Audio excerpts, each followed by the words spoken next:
you an animal or a person? Fine animal gorilla.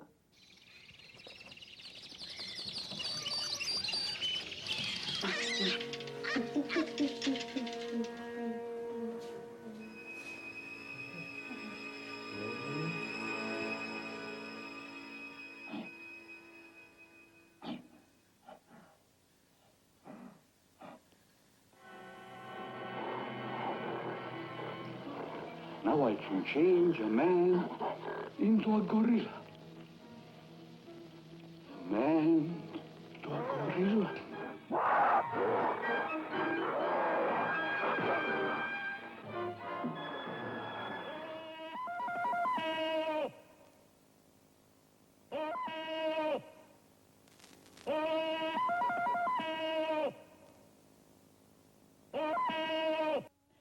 Are you an animal or a person?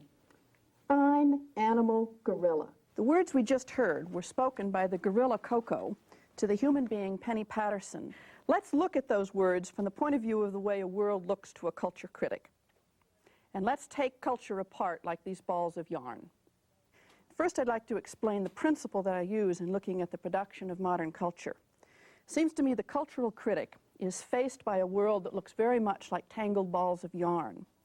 And that one way to approach the situation is to pull on a thread and begin to untangle the ball of meanings and begin to trace through one thread and then another what gets to count as nature, for whom and when, and how much it costs to produce nature at a particular moment in history for a particular group of people. What gets to count as nature, for whom and when, and how much it costs to produce nature at a particular moment in history for a particular group of people, for a particular group of people, for a particular group of people, for a particular group of people, for a particular group of people. And another way to imagine the same situation is to take a layer cake, Pepperidge Farm layer cake, formerly boycotted because of the Nestle bottle feeding scandal, to take a layer cake and cut into history as if it were a layer cake and begin to unpack the layers of meanings. Okay.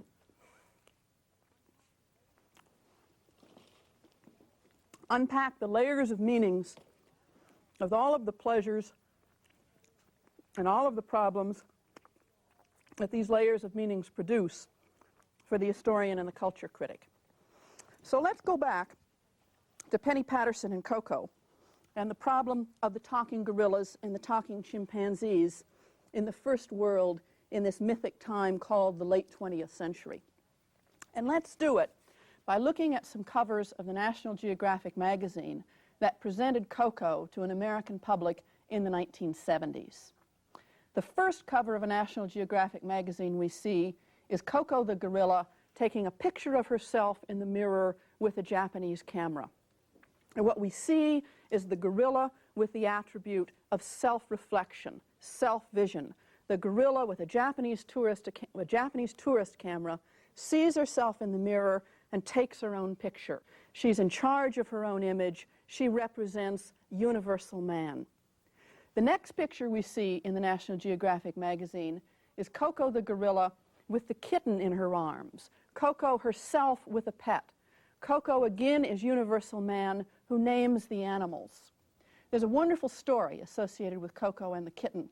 The kitten's name is All Ball, named by Coco as her own pet companion. Coco had asked Penny for a kitten for several months and had always been turned down by her human companion, Penny Patterson, on the grounds basically that she wouldn't take care of her pet, that she might be too rough with her, she wouldn't feed her, she wouldn't clean up after her, the kitten would probably be abused, the same grounds that other kids in the Silicon Valley are refused pets. So when the kitten, All Ball, wanders into Coco's trailer in the Los Altos Hills and Coco adopts the kitten, we learn several things. We learn, first of all, that this is a kitten who was suckled by a dog, that this is a kitten who is already on the boundaries of species meanings. And this ambiguous boundary animal kitten wanders into Coco's world, is taken up by Coco and named, as Adam names the animals in the Garden of Eden. And once again, Coco is typed as universal man in the setting of the Silicon Valley in the Los Altos Hills. The next image of Coco that we see is Coco looking at herself in the mirror and looking at a book of the three little kittens who lost their mittens. And Coco is signing naughty, naughty. And we learn two things about Coco as she reads her childhood book with the animal characters, the three little kittens who lost their mittens.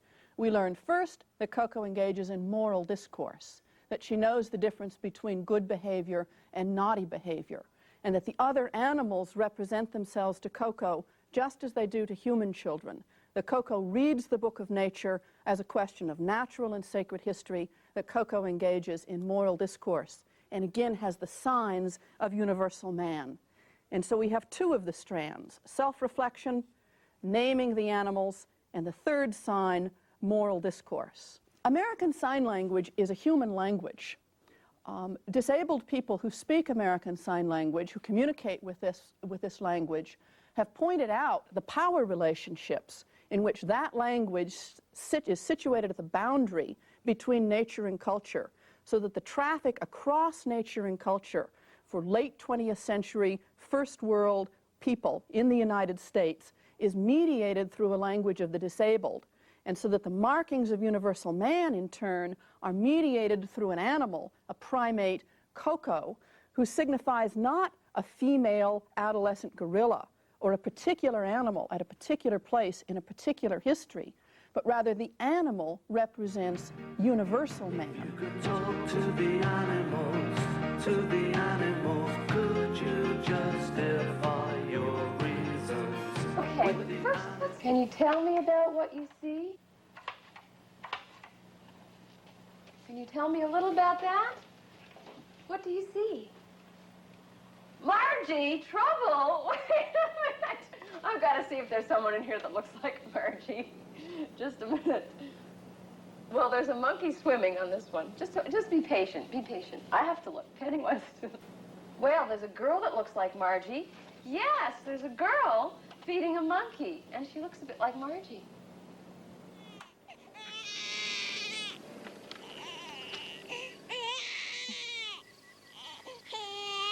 So what do we do with the gorilla who has the sign of the book, the camera, naming the animals, the gorilla who says, fine animal gorilla, when she's asked if she's an animal or a person?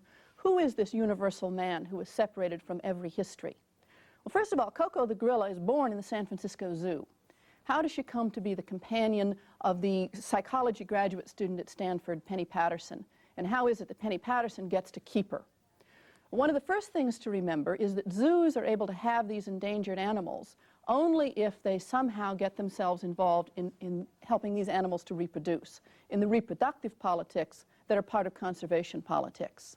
So the mayor of San Francisco, the politicians of San Francisco, people who speak for science, people who speak for nature, get involved in liberating Coco the gorilla from the zoo where she is spectacle to Santa Clara Valley, to the Silicon Valley, where she's a companion to Penny Patterson, speaking American Sign Language and representing man, only if Penny Patterson can also show that this speaking gorilla, who shouldn't be spectacle because she speaks, will also reproduce.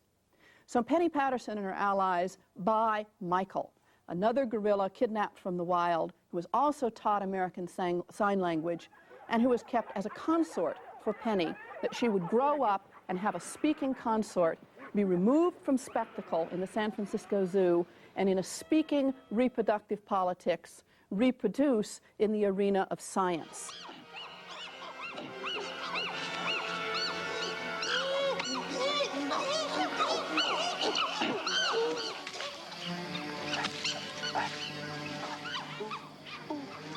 Penny Patterson and Coco engaged in this reproductive politics in the Silicon Valley in the Los Altos Hills. Let's turn from the Penny Patterson and Coco story to another scene of the traffic across nature and culture. This time, let's look at Indonesia, and let's look at another cover of the National Geographic magazine, this time with Barute Galdakos and two orangutan orphans clinging to the maternal body of science-coded female. We have in this situation a scientist, Barute Galdakos, teaching kidnapped infants from the wild how to be wild. These are infants who are taught by the human being to return to nature. And if we look at the other picture, we see Birute Galdakas's son, Binti, in a plastic bathtub with one of the orangutan orphans, Princess, taking a bath together. And in the story between Binti and Princess, we learn that the orangutan Princess teaches the human child, Binti, his first human word in American Sign Language, while Binti's natural mother is teaching Princess how to be wild. We also learn that Birute Galdakas's favorite orangutan rehabilitant or orphan, Sujito, has at adolescence fallen in love with Birute Galdakas and needs to be relocated in the forest, far distant from the scene of the rehabilitation of the orphans, lest his out-of-control libidinal love for his mother, his illegitimate and incompletely phallically, Oedipally reorganized love for his mother, interfere with the traffic across nature and culture.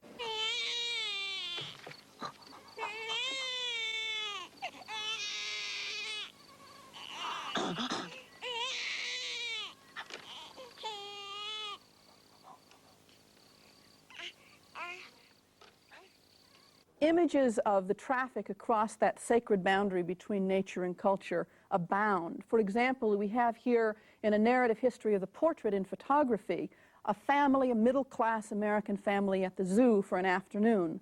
The family consists of a white blonde woman, a black man, 2 chimpanzee children, and a human child of ambiguous ethnic identity.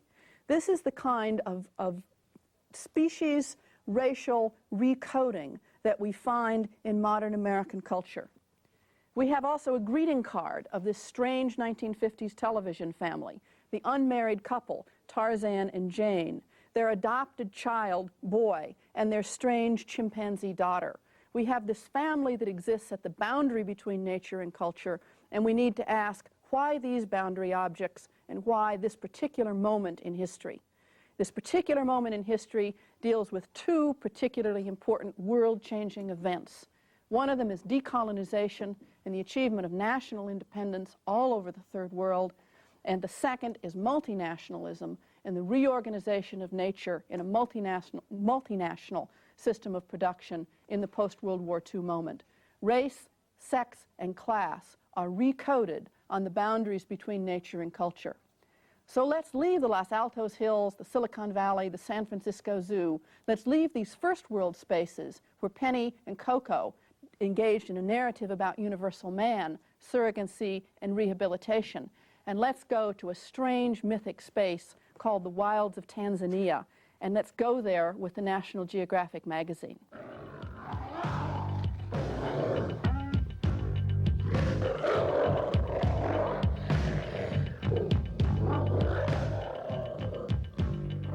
Here we are in the wilds of Tanzania, brought there by the National Geographic magazine, and the National Geographic television specials. But despite the fact that I know how to load my magazine now, we're going to go to the wilds of Tanzania unarmed. But the question we have to ask in the wilds of Tanzania is, what exactly does it cost to put a white virgin blonde woman in this strange sacred place called the wilds of Tanzania in 1960? What does it cost to be alone in nature the year that the Belgian Congo becomes the Republic of the Congo, and Jane Goodall on her way to the scenes of intimacy with the wild chimpanzees in the Gombe Stream Preserve, the scenes of intimacy that have become part of television life, part of the touch with nature from the first world to the third world? What does it cost to be alone in nature as Jane Goodall and her mother stop on the shores of the lake before taking the boat to the Gombe Stream and make 2,000 Spam sandwiches for fleeing Belgians, the year of the independence of the Republic of the Congo?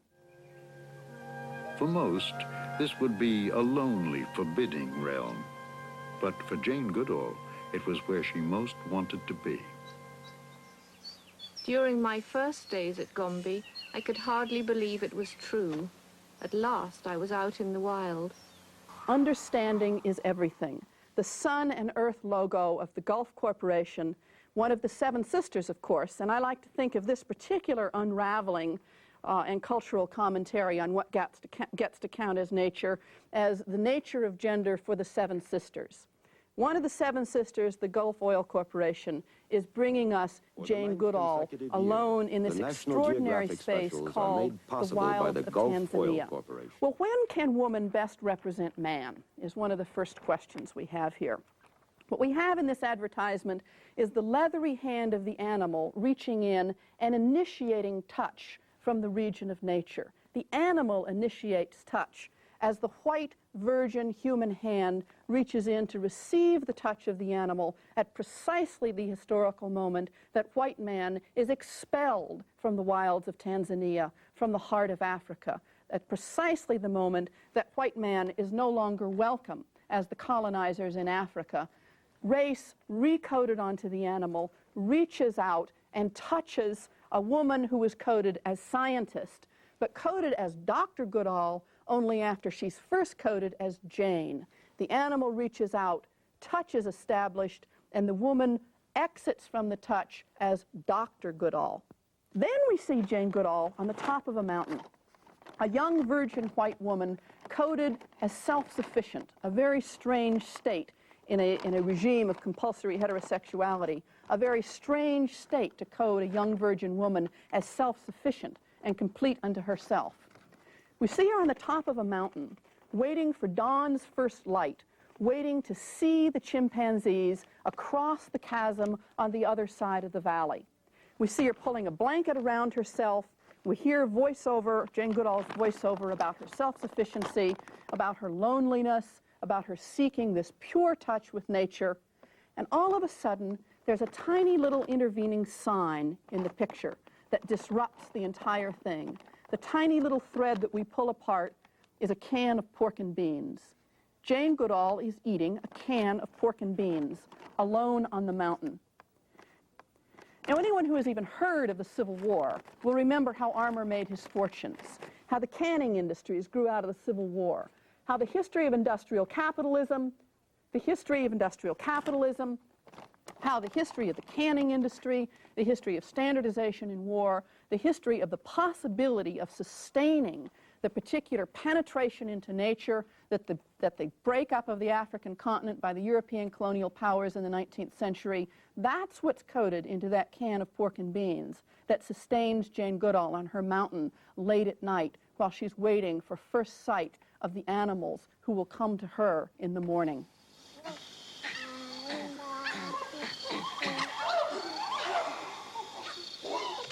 But when she returns with camera-wielding husband in tow, who will do the pictures for the National Geographic, and with PhD to found an international research site, Jane returns at the moment that a character named Flo has just had a new baby. Flo has just given birth to Flint. Jane Goodall very quickly also gives birth to a human infant named Grub. We see the drama of the family of Flo and her kids, of Flo and Flint, Jane and Grub, as the drama of the production of science in this space called the wilds of Tanzania. And we see enacted the transition from girl guide to mature woman. And this is the story that's coded onto American televisions as the story of the re-entry of Western man through white woman into nature. Now remember that the National Geographic magazine is given as a wedding present, has been given as a wedding present, perhaps more than any other magazine in American history. This is the magazine that marks the founding of the family in middle-class America. It's the magazine that tells the responsibility of imperialism from the Spanish-American War to the present to an American reading public, where it codes race, sex, and class onto the body of nature. Well, let's head to space. Unleash the ultimate weapon! Constructicons, transform! Phase 1! There's several boundaries that are at issue as we enter space, but it's the boundary between organism and machine that's at issue as we move into space. What we've all become as we move into space is cyborgs. Cyborgs for earthly survival is the pin that I've got on. I'm wearing a T-shirt that comes from the Nevada test site action in May 1987. The Nevada test site action T-shirt has a view of the planet Earth, spaceship Earth, which is the view from the space race. It's a view of the world that's only possible in view of the Cold War and the space race. And yet it's been an image that's appropriated for Love Your Mother. It's an image that's appropriated for an anti-nuclear action, an action that affirms the Western Shoshone possession of the land that the federal government has invaded for its nuclear weapons test site. It's an image that tells us about our status as cyborgs and that tells us about the point of view from an extraterrestrial position. As the science of the Jane Goodall story is coded female, the science of the space race is coded male. And this is a place where the body is turned into an information processing device, is turned into a mechanism for generating streams of data. The body is part of the loop with the machine. We're both communications devices. Like the Jane Goodall story, this also is about touch, communication, information, the perfect reunion of the parts of the world in the post-World War II order. But this is a narrative that works between human or among human, animal, and machine. This is a narrative that makes the boundary between the human being and the machine particularly ambiguous. He's won! This is a character named Ham, the first American to space. Ham is an immigrant to the United States. He's an Afro-American, where race is coded back onto the body of the animal. And like the Afro-Americans held in subhuman status in slavery, Ham, the first American in space, is a captive, brought here against his will, captured violently out of Africa, and put into the space race as a particularly interesting kind of character who embodies the breakdown of the boundary between organism and machine. But the chimpanzee Ham got his name Ham only after his successful space flight into suborbital flight. He, unlike John Glenn, didn't make it into completely orbital flight, but only that phallic parabola of suborbital flight. Well, Ham got his name when he got back, lest, had the mission been unsuccessful, he had been, their word not mine, aborted. Had the mission been aborted, Ham would have had no name. Ham would have been number 65, though he was familiarly referred to by his trainers, we learn, as Chop Chop Chang, the stunning racism coded onto the body of the animal in first world culture. Ham is embodied in a particularly interesting dynamic of the crisis of masculinism in the early 1960s in the space race, where the right stuff of the jet airplane test pilot is challenged by the machinery of the space race and the sufficiency of the animal as surrogate for man in space. And man himself is a media star, is John Glenn in front of the camera, is astronaut White in front of the camera with the American flag coded onto his spacesuit and the blank screen of his face looking at us from 1965 Life magazine. Ham, number 65, Chop Chop Chang. Ham, youngest son of Noah, the only black son of Noah, but that wasn't what they meant. They meant Holloman arithmetical. Ham is an acronym. Ham's name is an acronym of the space race and weapons testing. Ham is a cyborg whose body has been turned into the source of endless streams of data. Has your data been saved? Forget the grammar. Cyborgs for earthly survival. Ham is part of the loop of machine, man, and animal in which the body is turned into an endlessly coded stream of data, in which the body and the sciences which know it are inscription devices in the text of culture. You look up slowly. You're quite calm. You don't expect to see a thing. Then you just follow my direction. All right? Camera. Look up slowly, Ann. That's it. You don't see anything. Now look higher.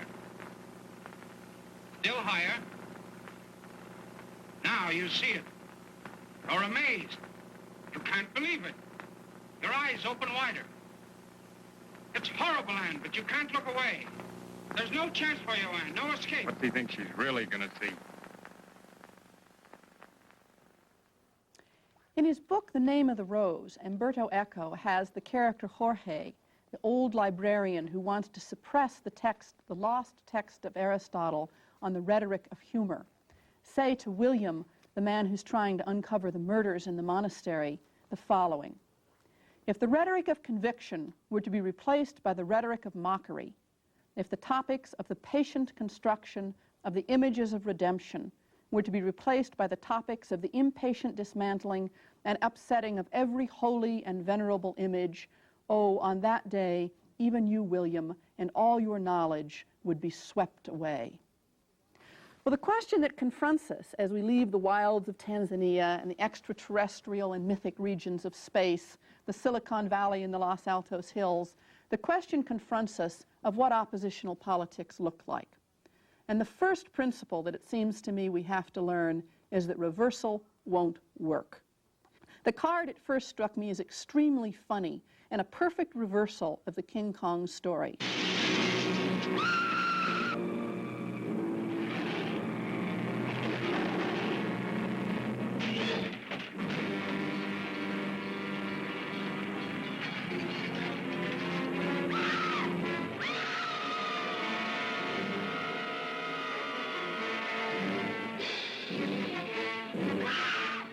I saw the broken shackle on the Marilyn Monroe figure and understood that this was a women's lib figure who had broken spectacle and had entered the space of desire, but that her desire was taking place in the closed space of the bedroom, and that in this picture, the instruments of late capitalism were not going to be called in to resolve the sexual and racial politics between King Kong and the blonde virgin.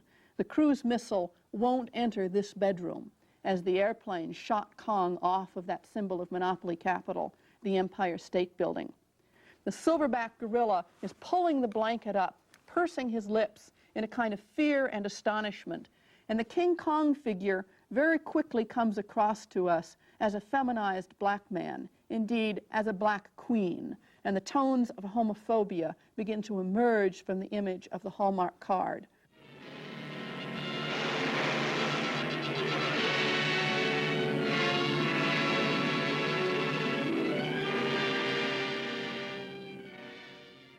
So that what I think we end up saying with this kind of object lesson that reversals don't work is that our oppositional politics are indeed to recode nature and culture, but our recodings are going to have to be unwindings and rewindings and decodings and recodings that again and again and again make clear to us the contradictions of race, sex, and class in what gets to count as nature, for whom, and at what price.